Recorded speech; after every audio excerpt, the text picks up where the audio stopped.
Masego. And I am NL Rekoto. Today we will be explaining our assessment tool, which is in a form of a rubric.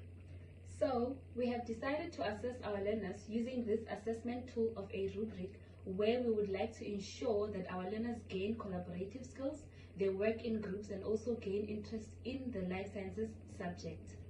So, we have decided to assign our grade 10 life science learners to do a talk show whereby they will be breaking down and explaining the topic life at molecular, cellular, and tissue level.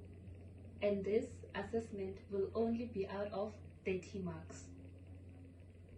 We have formulated 5 criteria where each of them will be assessed as either outstanding, substantial, adequate, elementary, or not achieved at all.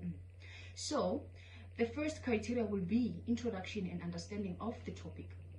And of course, for learners to be awarded the maximum mark, they need to show us interesting and catching introduction that shows their understanding of the topic.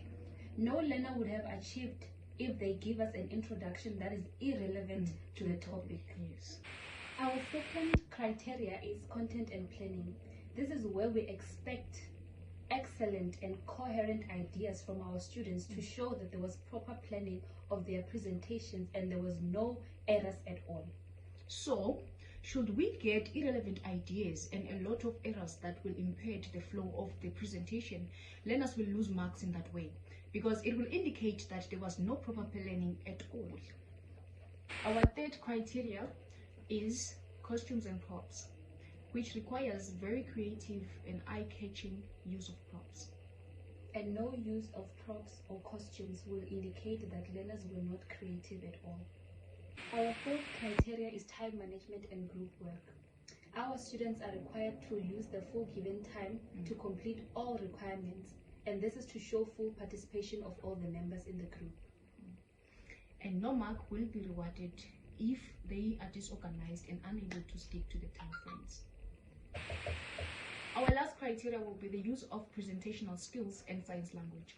Our learners are expected to use an excellent tone, voice projection, eye contact, gestures, and the science language itself, because they need to convince us that indeed they are science learners and it is a scientific presentation. Yes, and we believe that this assessment tool will be fair to each and every student and they will show us they are truly best.